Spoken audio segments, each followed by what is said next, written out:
Hello, all, and welcome.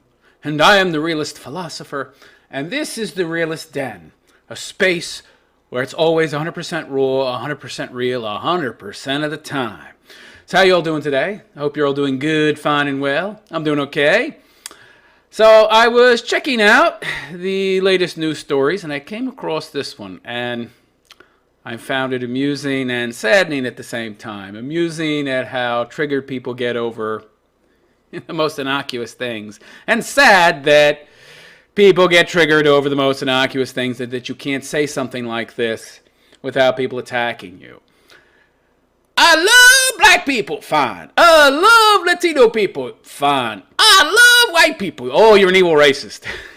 So this story, which is lambasting some poor kid at the University of Columbia, home of socialism in America, home of the Frankfurt Institute that came to America in 1934 and pretty much single-handedly destroyed America. I don't know about single-handedly, but they did a pretty good job on their own of destroying the country by spreading socialism through academia.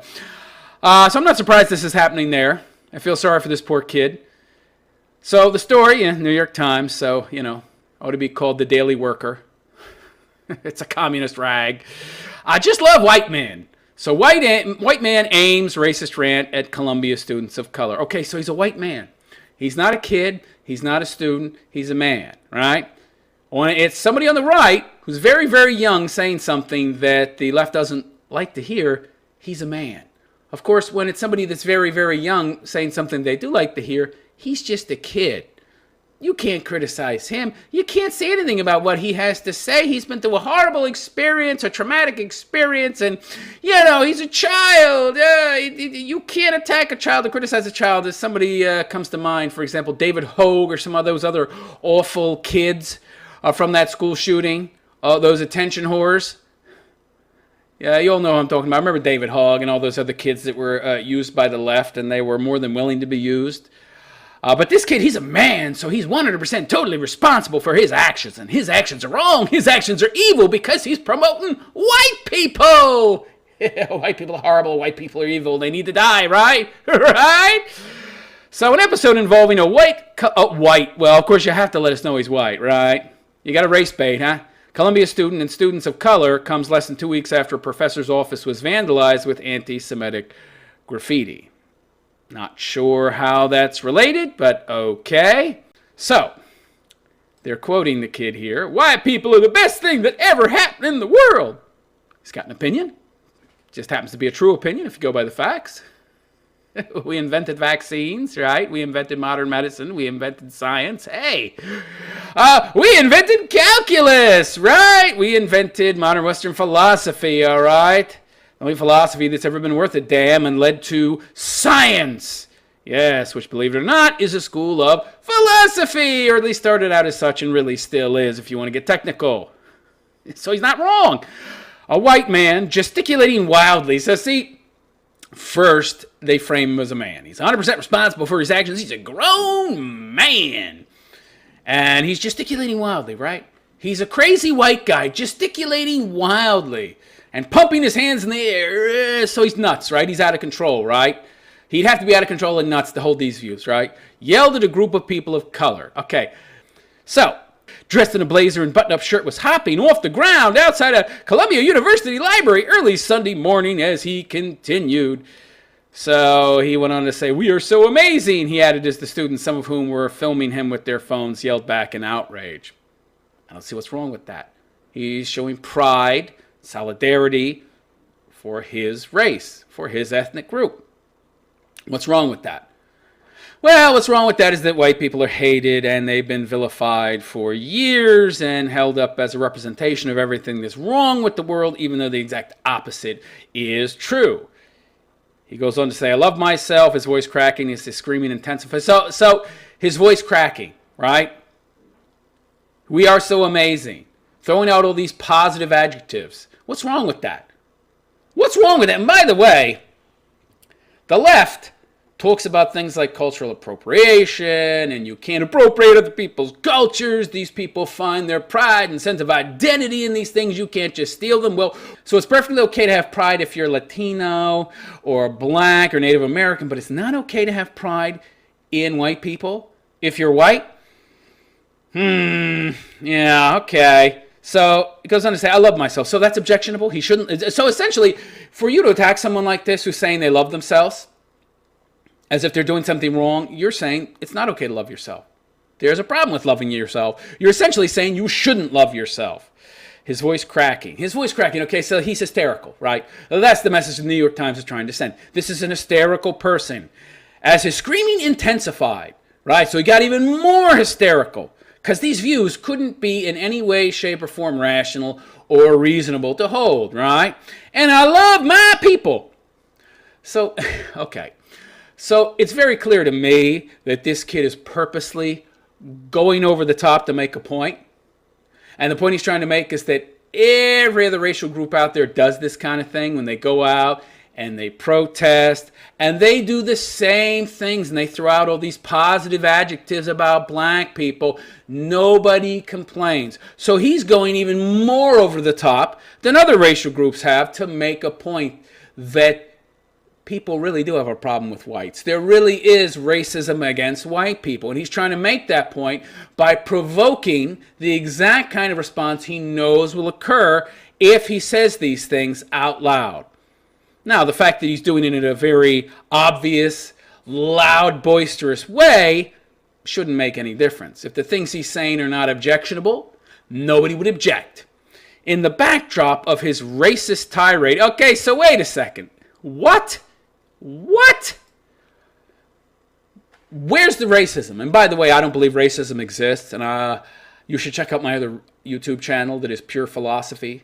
It's pure philosophical content, and much of it is debunking some of the nonsense that the left pushes and that exists in modern day society, many of the myths that we adhere to. One of them is racism. I'll post a link to that channel in the description. But what's racist about saying, I love my people?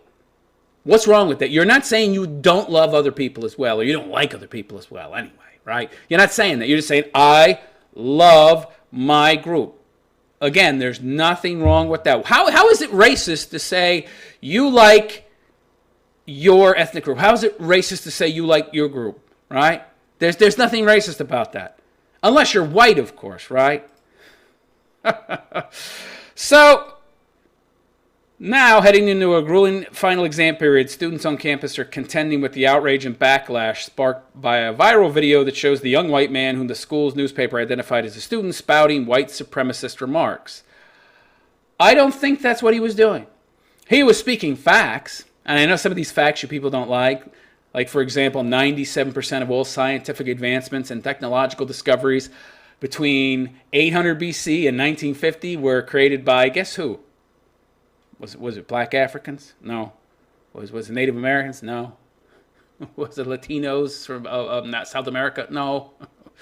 It was white people! Oh, geez. That was a real hard one to guess, yeah. That is an objective fact. Objective fact.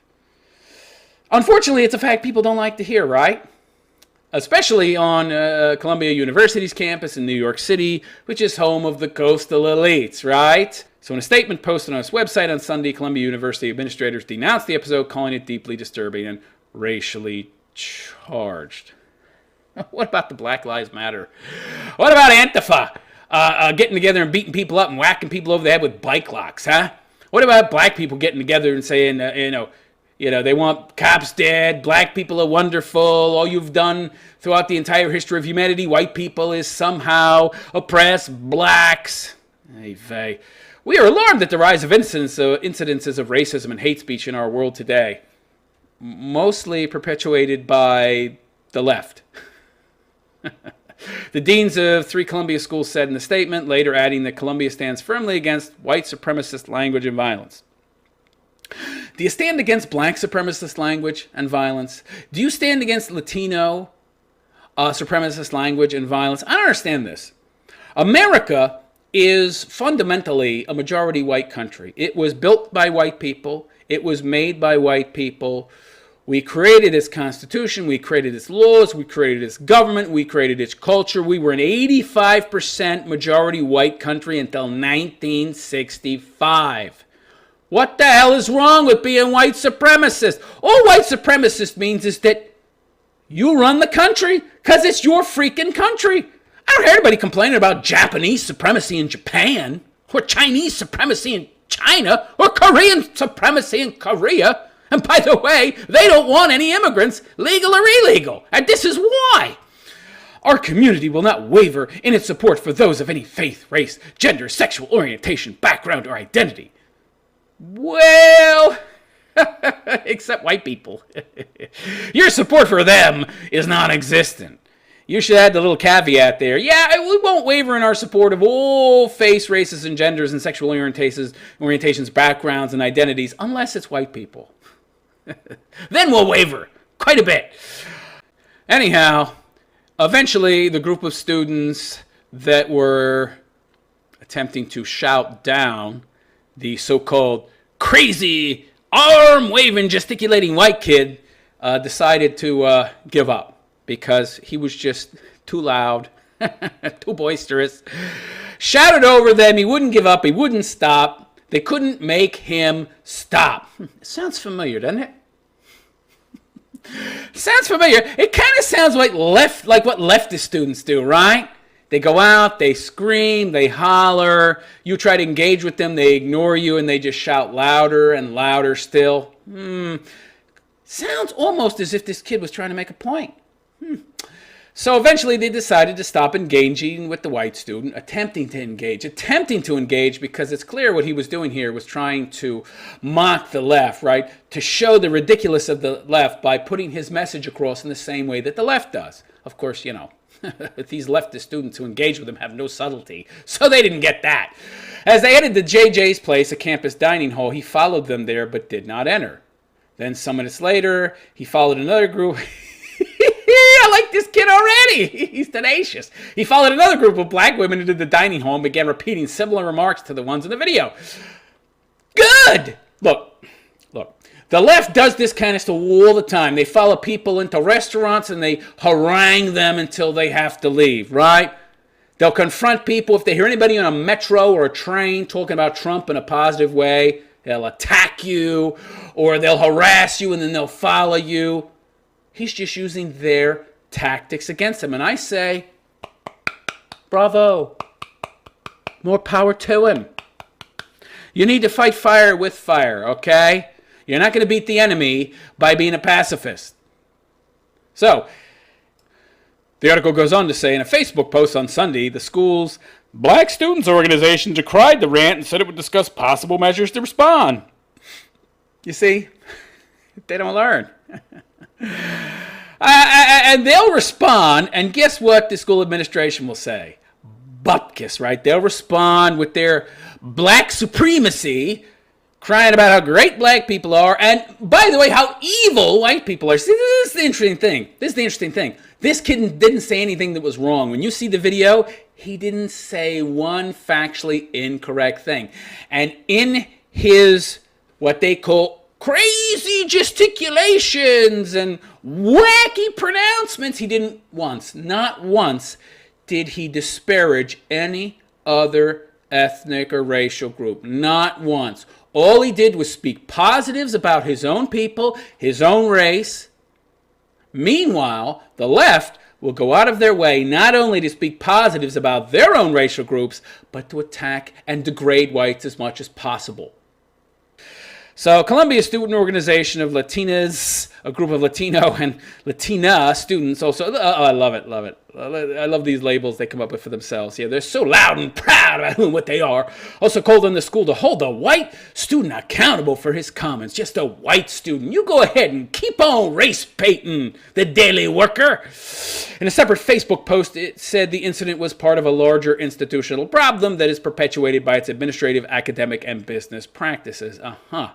Even though they're coming down hard on this kid for speaking truth and not attacking you at all, but when you turn around and attack white people, they don't do anything. But the administration is somehow biased in the favor of this kid. Yeah, right. So let's take a look at the video, shall we?